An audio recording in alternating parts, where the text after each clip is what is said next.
ሁላችንም ፋኖ እንሆናለን አረጋ ከበደ ቆረጡ። ፕሬዝዳንቱ በይፋ ከብልጽግና የተለየ አቋም ያዙ። ከምክክር አዳራሹ የተሰማው አስደንጋጭ ተቃውሞ ኮሚሽኑን ከባድ ቅርቃር ውስጥ አስገባው። ተሰብሳቢዎች ላይ የደረሰው ከባድ እንግልት። የአብን ሊቀመንበር ዶክተር በለጠ ሞላ ስህተት እንዳትሰሩ ሲሉ አስጠነቀቁ። አዲስ አበባን የሚነካ እኛ አሁንም ቢሆን ፈርተን አይደለም። አዲስ አበባ የሚነካብንን ማንንም ሆነ ማንን እንኳን ሀገር ውስጥ ያለውን አይደለም ጣሊያንን መልሰናል። 17 ላይ 3 ዳስ ነው ወጋው ዳስታይ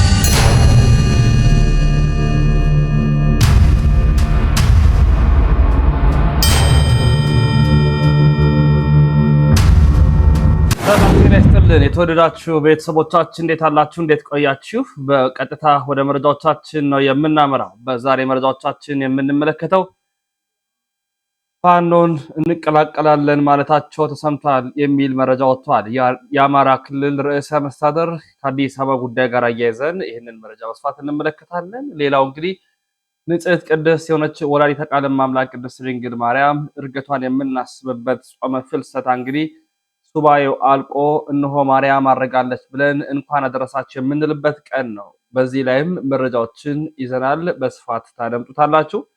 እንዲሁም ደግሞ ሌሎች መንፈሳዊ መረጃዎችንም ማካተል ይዘን መተናል። ውድና ክቡራት ቤተሰቦች መረጃው ለመላለም እንዲዳረስ ላይክ እና ሼር በማድረግ እንድትተባበሩን አብራችሁ እንድትቆዩ እየጋበዝን በቀጥታ እንግዲህ ወደ ዝርዝር መረጃዎቻችን እናመራለን። ከሁሉ በቅድሚያ እንኳን ለእናታችን ለእመቤታችን ለወላዲተ ቃል አምላክ ለአቁራይተ ማሳሊተ ምሕረት ለቤዛዊተ ዓለም ድንግል ማርያም በዓለ ትንሣኤ እርገቷ እንኳን በሰላም አደረሳችሁ።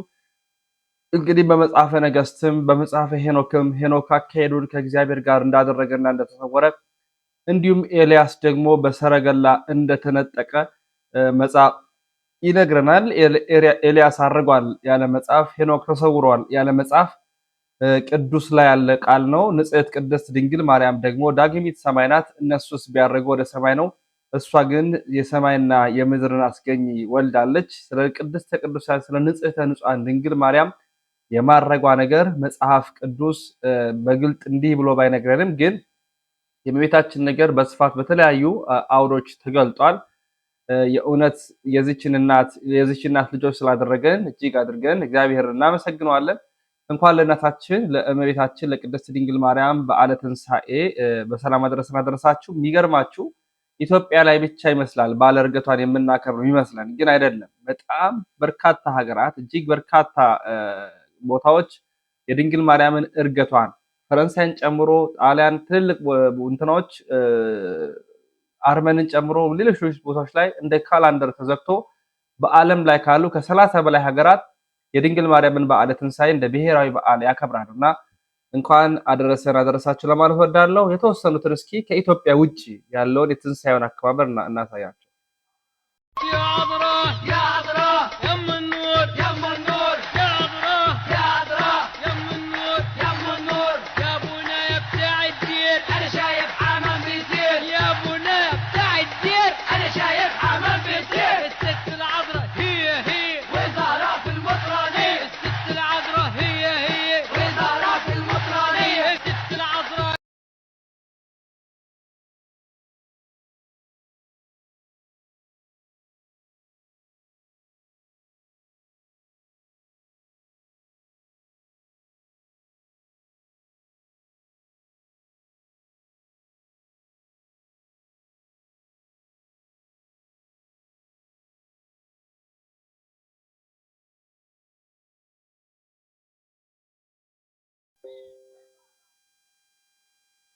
የእውነት የድንግል ማርያም ልጆች ስላደረገን እግዚአብሔርን በድጋሚ እናመሰግናለን። እንኳን አደረሳችሁ። ሀገር ውስጥ ከሀገር ውጭ በተለይ በስደቷ ላይ የምትገኙ እህቶች፣ ወንድሞች፣ እናቶችና አባቶች ህፃናትም ጭምር ለምትናፍቋት ሀገራችሁ፣ ለምትሳሱላት ቤተክርስቲያናችሁ፣ ለምትወዷቸው ቤተሰቦቻችሁ በሰላም ያብቃችሁ ነው የምንለው።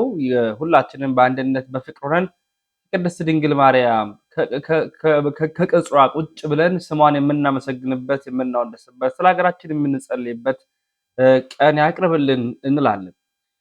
ከዚህ ወጣ ወዳለና ወደ አዲስ አበባ ጉዳዮችና ወደ ምክክር ኮሚሽን አጀንዳዎች ስናመራ አነጋጋሪው የአዲስ አበባ ጉዳይ በጣም ብዙ አነታራኪ ነገሮች የተሰሙበት ይገኛሉ። በተለይ በዚህ በምክክር ኮሚሽን ላይ በጣም ሰፋፊ ነገሮች የተነሱበት ይገኛሉ። ያልተጠበቁ ውሳኔዎችም ተነስተውበታል። በተለይ የአማርኛ ቋንቋ የሚያግባባን ቋንቋ አይደለም የሚሉ አካላትንም አይተናል። በአማርኛ ነው የሚያወሩት ግን አያግባባንም ደግሞ ብለው ሲናገሩ ተሰምቷል። አነጋጋሪው የአዲስ አበባ ጉዳይን እስኪ በጥቂቱ የቪዲዮ መረጃዎችን አካትቼ ላቅርብላችሁ። የአዲስ አበባ ኦሮሚያ ጉዳይ ሌላ ቅርቃር። በአዲስ አበባ ጉዳይ በአዲስ አበባ እየተካሄደ የሚገኘው ሀገራዊ ምክክር በተመካካሪዎች የቀረበው 476 ምክረ ሀሳቦች ነሐሴ 14 ቀን 2018 ዓ.ም በጠቅላላ ጉባኤ እንደሚጸድቁ አስታውቆ የነበረ ቢሆንም ከአዲስ አበባ ጋር በተያያዘ ተነስቷል በተባለው ቅሬታ ጉባኤው ሳይካሄድ መቅረቱ ታወቀ። ኮሚሽኑ በተመካካሪዎች የቀረበው 476 ምክረ ሀሳቦች ነሐሴ 14 ቀን 2018 ዓ.ም በጠቅላላ ጉባኤ እንደሚጸድቁ አስታውቆ የነበረ ቢሆንም ኦሮሚያ ክልልን የወከሉ ተመካካሪዎች ባቀረቡት ቅሬታ ምክንያት ጉባኤው ሳይካሄድ ቀርቷልም ተብሏል። እንደ ሸገር ሬዲዮ ዘገባ ከሆነ አዲስ አበባ ባለቤትነት ጉዳይን በተመለከተ በትላንትናው ዕለት በ500 ደረጃ በተነበበው ሰነድ ላይ በሰፈረው መሰረት ይፈረማል ተብሎ ቢጠበቅም የኦሮሚያ ክልል ተወካዮች በሕገ መንግስቱ ላይ አዲስ አበባ ዋና መቀመጫ መሆኗ ይደንገግ የሚል ቅሬታ ለኮሚሽኑ በማቅረባቸው ምክረ ሀሳቡ ዳግም እንዲታይ ምክንያት ሆኗል። ጉዳዩ ዳግም መታየት የለበትም፣ በ500 ቡድን ደረጃ ተስማምተናል ያሉ ተሳታፊዎች በበኩላቸው ለኮሚሽኑ ቅሬታ ማቅረባቸውን አስረድተዋልም ተብሏል። ነሐሴ 13 ቀን 2018 ዓ.ም ለርዕሰ ቡድን ተመካካሪዎች በንባብ የቀረበው ሰነድ ግን የአዲስ አበባ የፌዴራል ከተማ ትሁን ራሷን በራሷ ታስተዳድር በሚለው ላይ ሁሉም ከስምምነት መድረሱን ያስረዳል። ክልሉ ከከተማ አስተዳደር ልዩ ጥቅም ማግኘት ስላለበት የሚደነግገው የሕገ መንግስቱ ክፍልም የጋራ ጥቅም በሚል እንዲሻሻል ከስምምነት መደረሱን ያከለ መሆኑንም አመላክቷል። አዲስ አበባ የኦሮሚያ ክልል ዋና መቀመጫ ትሁን ከሚለው ጋር በተያያዘ ግን ሁለት ምክረ ሀሳቦች ቀርበው የነበረ መሆኑን ያመለከተው ዘገባው እነዚህ ምክረ ሀሳቦች ክልሎች የራሳቸውን መቀመጫ መወሰን እንዲችሉ በሕገ መንግስቱ ይካተት የሚለው አንደኛው ሲሆን ሁለተኛው ደግሞ በሕገ መንግስቱ አንቀጽ 47 ላይ የሰፈረው አዲስ አበባ የኦሮሚያ ክልል መቀመጫ ከመሆኗ ጋር በተያያዘ ከተማዋንና ክልሉን የሚመለከቱ ጉዳዮች በሕግ ይወሰን የሚል ድንጋጌ ይከተት የሚሉ መሆናቸውንም አመላክቷል። ይሁንና የኦሮሚያ ክልል ተወካዮች አዲስ አበባ የኦሮሚያ ክልል ዋና ከተማ መሆኗ በሕገ መንግስቱ መካተት አለበት የሚል ቅሬታ ለ500 ቡድን ከተነበበ በኋላ ዳግም በማንሳታቸው ዛሬ ምክረ ሀሳቦችን ያጸድቃል ተብሎ የነበረው ጉባኤተኛ በምክክር ስፍራው ውሎ ተመልሷልም ተብሏል። በዚህ ምክንያት ጉዳዩን ዳግም የሚመለከት ኮሚቴ ከተለያዩ የህብረተሰብ ተወካዮች የተመረጠ መሆኑን ታውቋል። ኮሚሽኑ ጉዳዩን አስመልክቶ የቀረበለትን ቅሬታ ለመመልከት የክልል ምክር ቤት ጉባኤ ጠርቶ ምክረ ሀሳቡን ከ10 ወይም ገና ከጀመሩት የተሰጡ የቡድን ምክረ ሀሳቦችን ዳግም እንዲመለከቱ ከፖለቲካ ፓርቲዎች የጋራ ምክር ቤት፣ ከሃይማኖት አባቶች፣ ከክልል፣ ከሁለቱ ከተማ አስተዳደር ከንቲባዎች፣ ከሽማግሌዎችና ከሌሎች ቡድኖች ተወካዮች ተመርጠው እስከ ዛሬ ማታ ድረስ ጉዳዩን እንዲያጠናቅቁ ከኮሚሽኑ እንደተነገራቸው ስማቸው እንዳይጠቀስ የፈለጉ የክልል ጉባኤ አባል ነግረውኛል ሲልም ሸገር ሬዲዮ በዘገባው አመልክቷል። ሙሉ የጉባኤው አባላት ባልተገኙበትና ውጥረት በነገሰበት ስብሰባም የኮሚሽኑ ኮሚሽነሮች የኦሮሚያ ክልል ተወካይ ተመካካሪዎች ያቀረቡትን ቅሬታ ለጉባኤው አባላት ማቅረባቸውን ዋዜማ በዘገባው አመላክቷል። የጉባኤው አባል የሆኑት የሁሉም ክልሎች ፕሬዝዳንቶች እንዲሁም የሁለቱ ከተሞች ፕሬዝዳንቶች በተገኙበት በተካሄደው ስብሰባ አዲስ አበባ የኦሮሚያ ክልል መቀመጫ መሆኗን የሚያረጋግጥ ድንጋጌ በሕገ መንግስቱ እንዲካተት የሚል አማራጭ የሌለው ምክረ ሀሳብ በመጨረሻው የምክረ ሀሳብ ሰነድ እንዲካተት የተጠየቀ መሆኑን ዋዜማ ሰምቻለሁ ብሏል።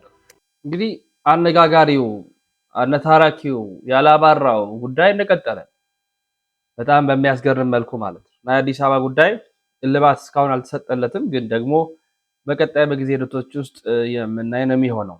ሌሎች መረጃዎችን ስናካትት ስህተት እንዳትሰሩ ያለ የአብሩ ሊቀመንበር የአብን ሊቀመንበር ዶክተር በለጠ ሞላ ስህተት እንዳትሰሩ ሲሉ አስጠነቀቁ። የአማራ ብሔራዊ ንቅናቄ አብን ሊቀመንበር የሆኑት ዶክተር በለጠ ሞላ ስም ሳይጠቅሱ ለተወሰኑ አካላት ባስተላለፉት መልእክት ስህተት እንዳትሰሩ፣ ይህ ትልቅ ጥፋት ነው፣ በአንክሮ መከታተል አለባችሁ ሲሉ አስጠንቅቋል።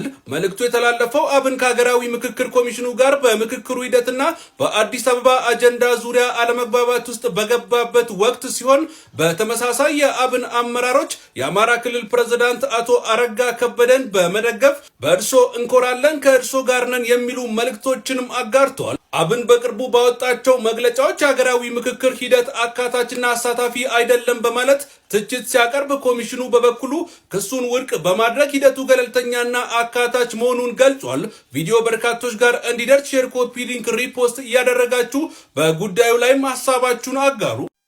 ይሄ በተለይ ከዚህ ከአማርኛ ቋንቋ ከአካባቢ ጉዳይ ጋር በተገናኘ ሰፋፊ ነገሮች መጥተዋል። ይሄ ጉዳይ በነገራችን ላይ ፕሬዝዳንቶችን ወይም ርዕሰ መስተዳድሮችን ጨምሮ አነታራኪ ሆኗል። አረጋ ከበደም አውጇል። በምክክሩ ያልተጠበቁ ነገሮች ታይተዋል። ፋኖንም እንቀላቀላለን እስከማለት ደርሷል ተብሏል። ከሀገራዊ ምክክር አዳራሹ እየተሰሙ የሚገኙ መረጃዎች አሁንም ትኩረት መሳባቸውና ማነጋገራቸውን ቀጥለዋል። በተለይም የአዲስ አበባ ጉዳይ የክልል ፕሬዝዳንቶችን ያፋጠጠና አሁንም ያለ ስምምነት የቀጠለ ጉዳይ መሆኑም ተገልጿል። የአማራ ክልል ፕሬዝዳንት አቶ አረጋ ከበደም በዚህ ምክክር አዳራሽ ውስጥ ተገኝተው የነበረ ሲሆን በአዲስ አበባ ጉዳይ የያዙት አቋም ፕሬዝዳንቱ ከብልጽግና አፈነገጡ ያስብሏል። የአማራ ክልል ተወካዮች በተለያዩ ጊዜያት በምክክሩ ሂደቱ ተስተውለዋል ያላቸውን ክፍተቶች በሚመለከት ለኮሚሽኑ ቅሬታ ማቅረባቸውን መዘገባችን የሚታወስ ሲሆን ከዚህ ቀደም ለቀረቡ ቅሬታዎች ምላሽ አለመሰጠቱና በአሁናዊ የምክክር ሂደቱ ዙሪያ ያላቸውን ቅሬታ አስመልክቶ የኮሚሽኑን ኮሚሽነሮች ማነጋገራቸውን ሰምተናል። ተወካዮቹ የምክክሩ ሂደት ተጥሶ ወደ ኋላ እንዲመለስ መደረግ የለበትም፣ የክልል ተወካዮች ጉባኤ የሚጠራበት አሰራር የለም፣ ኮሚሽኑ በዘረጋው አሰራር መሰረት በስራ ቡድን እየጸደቀ ምክር ሀሳብ ዳግም የሚታይበት ምክንያት የለም፣ ኮሚሽኑ ወደ መደበኛ የምክክር ሂደቱ ተመልሶ ጠቅላላ ጉባኤ የሚካሄድ ከሆነ ራሳችንን ከምክክሩ እናገድላለን የሚሉና ሌሎች የቅሬታ ሀሳቦችን ማቅረባቸው ምንጮች ገልጸው ነበር። ሀገራዊ ምክክሩ ከተጀመረ አንድ ወር ከአንድ ሳምንት እስካሁን ድረስ አላበራም። በዚህ በአዲስ አበባ ጉዳይ ብዙ አጀንዳዎች፣ ብዙ ሀሳቦች አሁንም እየተነሱ ነው የሚገኙት። በቀጣይም ደግሞ ምን ሊመጣ እንደሚችል አናውቅም። ምክንያቱም ርዕሳነ መስተዳድሮችም እርስ በርስ መያያዝ ጀምረዋል። በተለይ አማርኛ ቋንቋ እንኳን የሚያግባባን ቋንቋ አይደለም የሚል ተነስቷል። የኢትዮጵያ ስሟ ይቀየር የሚል አጀንዳዎች ተነስተዋል። የባንዲራውን ጉዳይ ያነሱታል። በቃ አሁን እድሉ በዚህ ሰዓት ሁሉም ነገር በአንዴ ካልተለወጠ ይሄን እድል ስለማያገኙት እንዳይቀር ይመስላል እያንዳንዱ አካሄድና በጣም አስጊ ነው፣ አስፈሪ ነው። ስለ አዲስ አበባ ጉዳይ ማንንም አንፈራም። አዲስ አበባን የሚነካ እኛ አሁንም ቢሆን ፈርተን አይደለም። አዲስ አበባ የሚነካብንን ማንንም ሆነ ማንን እንኳን ሀገር ውስጥ ያለውን አይደለም ጣሊያንን መልሰናል። አሁንም ቢሆን በዛ ሞራል ነው የምንቀጥለው። አዲስ አበባ የሁሉም የሰማንያ ብሔር ብሔረሰቦች አገር ነች እንጂ የማንም አይደለችም።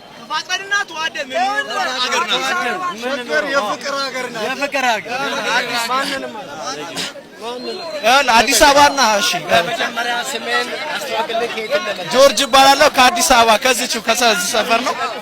አዲስ አበባ ሲጀመር አዲስ አበባና ሰማይ የኔ ነው አይባልም፣ የሁሉም ህዝብ ነው። ሰውየው ማስተዳደር ካለበት እንደ አዲስ አበባ ሲጀመር አሁን የአዲስ አበባ ልጅ ምን አለው? ምንም ነገር የለው። ሌላው ክልል ላይ መሬት አለው፣ ቦታ አለው፣ ምን አለው? እኛ አዲስ አበባ ልጆች ምን አለን? ኮንዶሚኒየም እንኳን ለማግኘት ታግለን ተሸክመን ውዝድርና ሰርተን ነው አንድ ቤት ለመያዝ አይደለም ያለን። ሌላው ግን አገሩ ላይ መሬት አለው፣ እርሻ አለው፣ ሁሉ ነገር አለው። ሁለት ጥቅም ነው የሚጠቀመው። አንድ በአዲስ አበባ መታወቂያ፣ አንድ በአገሩ መታወቂያ ይጠቀማል። የአዲስ አበባ ልጅ ምን አለው? ከስደት ውጭ ባህር ከመብላት ውጭ ምን አለው? ለአዲስ አበባ ልጅ ማን ነው የሚያዝነው? መች ነው ለአዲስ አበባ አዲስ አበባ እና ሰማይ የማንም አይደለም የሁላችንም የኢትዮጵያኖች ነን በሚለው መርሁ በመቀጠል ይሄን ስለሚያምን አዲስ አበባ የማንም አይደለም የሁላችንም ነው። ያንተም የኔም የሷም የሱም ሁላችንም መኖሪያችን የገሌ ስላልተባለ ሁሉም ንብረት ያፈራው ገንዘቡን ለፍቶ ሰርቶ ያገኘው ሁሉ መሰርቶ መኖሪያውንም ገንብቶ የሚኖርበት ቤት ነው። የሁላችንም ማደሪያ ስለሆነ የገሌ ነው ወይንም ለአንድ ቡድን የሚሰጥ ስላልሆነ የሁላችንንም ማለት ነው። ይቀላናል። ሰማይ የኔ ነው አይባልም የምትለው አስተሳሰብ በጣም ደስ ብትላ። ሰማይ የሁሉም ለሁሉም ነው። በመሬቱ ነው የምንጣለው፣ በሰማይ እንጣላ አንደርስበትማ፣ ምንም ማድረግ አንችልበትም። ስለዚህ ምንም ልንልበት አንችልም። የብስ ላይ ሆኖ ውሃ ያለበት ቦታ ላይ እንጣላ። ለምን እዛ ላይ መኖር አንችልም? ምድር ላይ እንኳን ሆነን ከሀገር ስንሄድ በርካታ ጫካ ቦታዎችን በርካታ በረሃዎች ትተን ነው የምንሄደው። በዛም እንጣላ። ያን ሁሉ ሰፊ ቦታዎች ትተን በጣም ውስን በተባለችው በምንኖርባት ስፍራ ላይ ግን እንጋጫለን፣ እንጣላለን፣ እንበላላለን።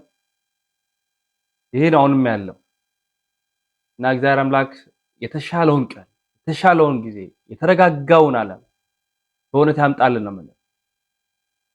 እንግዲህ ሌላ ከዚህኛው አውድ ደግሞ ከዚህ ከአዲስ አበባ አጀንዳዎች ስንወጣ ወደ ሃይማኖታዊ ጉዳዮች እንምጣ። ቅዱስ ጴጥሮስን የተሳደበው የዚህ ልጅ ባልሰራው ደስ ይለኛል እውነት ለመናገር፣ ግን አንዳንዴ እንደው ያስገርመኛል። የጌታን ሐዋርያ ቅዱስ ጴጥሮስን ተሳደበ። ምዕራፍ 17 ላይ 3 ዳስ እንስራ ይላል። ወጋዊ ዳስ ጣይ መንፈስ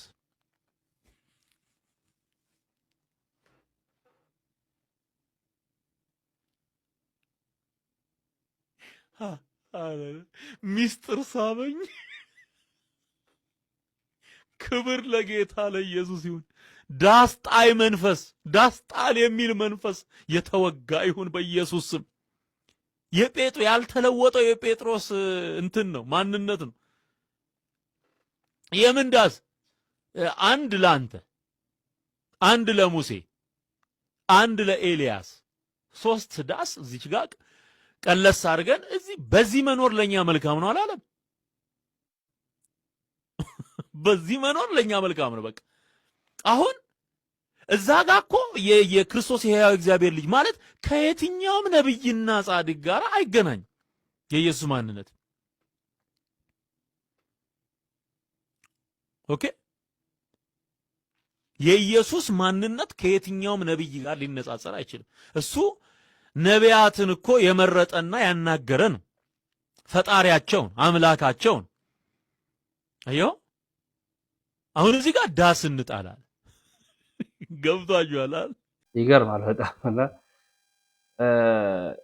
ይሄኛውን እንተውና ወደ ቀጣይ መረጃ ሲላምራላችሁ አንዳንድ ካህናት፣ አንዳንድ የቤተ ክርስቲያን የደብራት አስተዳዳሪዎች፣ አለቃዎች ያረዝሙታል ንግግር ሰሮታው ሲደረግ ሊሆን ይችላል። ቡራኬ ሲሰጥ ብቻ በሆነ አጋጣሚ በጣም መድረኩን ካገኙት በጣም ያረዝሙታል። ትክክል ያልሆነ ነገር ያንን ተችቶ አንድ ወንድማችን ኤፍሬም እንዲህ ይላል።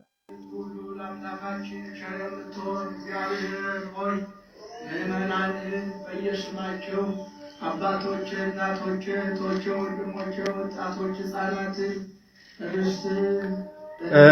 ስለዚህ ቪዲዮ አንድ ነገር ማለት ፈለኩ። እንደዛ አይነት ሪአክሽን አልፈልግም ነበር፣ ግን የቤተክርስቲያን ጉዳይ ስለሆነ ያገባኛል ብዬ ነው የመጣሁት። እኔ ካህን ስለ ቆባቸው፣ ስለ መቁጠራቸው እና ስለ ሰዓታቸው፣ ስለሌላውም የምንዝር ጌጣቸው እዛው ጓደኞቻቸው ይምከሯቸው የሚለው የለኝም። እንደዚህ አይነት አለባበስ ግን በተለይ ቆቡ የመነኩሴ ይሁን የባለትዳር ይሁን የጳጳስ ይሁን የቆሞስ ይሁን እርግጠኛ አይደለሁም። ይሄን ምናልባት የሚጠይቅ አካል አለ ይጠይቅ። ቃሉ ግን ይመለከተኛልና እኔ እጠይቃለሁ። ቅዳሴ ላይ ከሰራሁት ሕዝብ በፊት ኦ እግዚኦ አድኅን ሕዝበከ ወባርክ ርስተከ ረአዮሙ ወአድኅኖሙ እስከ ለዓለም የሚል ቃለ ቡራኬ አለ። ቃለ ምዕዳን ነው። ቤተክርስቲያን ሰፍራ ቆጥራ ጽፋ የሰጠችን። ማንም ሰው አነሰ ብሎ ሊጨምርበት በዛ ብሎ ሊቀንሰው የማይገባ ማለት ነው። አቤቱ ሕዝብህን አድን፣ ርስትህንም ባርክ፣ እስከ ዘላለሙ ጠብቃቸው፣ ከፍ ከፍ ማድረጋቸው እያለ የሚቀጥል ቃለ ኑዛዜ ነው። ይሄ እንዳለቀ እግዚኦ መሐረነ ክርስቶስ ተብሎ በሥርዓቱ መሰረት እቱ በሰላም ተብለን እንለያያለን። እኒህ ሰውዬ ግን በቃ ለማብራራትና ለመናገር ካላቸው ከፍተኛ ፍላጎት የተነሳ ይመስለኛል እዚህ የተሰበሰቡትን፣ የተጠራቀሙትን፣ የተቀመጡትን፣ የተኙትን፣ የተነሱትን ቤተሰቦችን፣ አጎቶችን፣ ወንድሞችን፣ እህቶችን እያሉ የሀገር ዘር ነው የሚጠቅሱት። ዘር ስላችሁ ዝርዝር አበዙ ማለት ነው። አስፈላጊ አይደለም። ይኸውልህ ተጽፏል፣ በቃልም ይታወቃል፣ በቀኖና ቤተክርስቲያንም ተደንግጓል። እኔ ምን የማይገባኝ ነገር ደስ ሲላችሁ በቃ ሞቅ ሲላችሁ የፈለጋችሁትን ነገር የምትጨምሩ ሰዎች ግን ማን ያሰማራችሁ? ይሄኔ የሆነ ምልክት አንዲት ምልክት ቢነጥብ በቃ የሀገር ሰው ነው እየመጣ ምልክቱን ዘሩን የሚለው ይሄ ከምልክት በላይ ነው ነገራችን። ቃለ እግዚአብሔር ማንም ሰው እንደፈለገ መጨመር መቀነስ አይችልም። የምትቀርቧቸው ምከሯቸው። በዛ ላይ እንደዛ አይነት የሆነ ማስመሰልም አይጠበቅባችሁም። በነገራችን ላይ በቃ በትክክለኛ ተፈጥሯችሁ፣ በትክክለኛ መልካችሁ፣ በትክክለኛ ትሆናችሁ ቃሉን አቅርቡ። ምንም የተለየ ባህታዊ ለመምሰል አትጋጋጡ። በቃ የአንተ የክርስቶስ መልእክተኛ ነህ። እዚህ ስትቆም የክርስቶስ አገልጋይ ሆነ ክርስቶስን ወክለን ቆምከው እንጂ ሌላ አይደለም። በጣም ደግሞ የሚያበሳጨው እንዲህ አይነት ሰዎችን ተው ረፉ ማለት ሲገባ ታላቁ የወንጌል ፋና የቤተክርስቲያን ልሳን የምትሉ ሰዎች እነዚህ የቤተክርስቲያንን ብርሃን የሚያጨልሙ ናቸው። እንዲያው እነዚህ የቤተክርስቲያን ልሳን ሳይሆኑ የቤተክርስቲያን ልሳን የሚዘጉ ናቸው። እንዲህ አይነት ሰዎችን እረፉ ተው ማለት እንጂ ማሽቃበጥም ማቆለጳጰስም አያስፈልግም። እኔ ሰውዬ በግል አላቃቸው ከነመልካቸውም ዛሬ ነው ያየኋቸው። እዚህ ላይ የሚደረድሩት ጋጋታ ግን ከሕገ ቤተክርስቲያን ውጭ ስለሆነ ልቃወማቸው መጥቻለሁ። አድርሷቸው፣ ለሚመለከተው አካልም አድርሱት። በእንተ እግዝእትነ ማርያም መሐረነ ክርስቶስ አሜን። በእንተ እግዝእትነ ማርያም መሐረነ ክርስቶስ። ሐሳቡ ትክክል ነው። ያረዝሙታል። ስርዓት ይጠፋ ነው። ሃይባ የለውም። ሁሉም እንደፈለገው ነው ያደረገ ያለው። ሰፍራ ቆጥራ ለክታ እያንዳንዱን ነገር ያቀረበችው ቤተክርስቲያን ያለች በራሳቸው አውድ ተርጉመው በራሳቸው መንገድ የሚሄዱ በርካቶች አሉና ይሄን ጉዳይ በንቃኛው ብዬ ነው። በመጨረሻ እንድታዩ ከመጨረሻችሁን ሁለት ቪዲዮዎች መካከል እንድታዩት የምፈልገው መጀመሪያ ሚኮ ላሳያችሁ። ሚኮ ማይክ መኪና ላይ ቡና በዚህ ፈንድሻ ባንድ ኪስህ ይዘህ የመጣኸውን አረሳም መቼም ቢሆን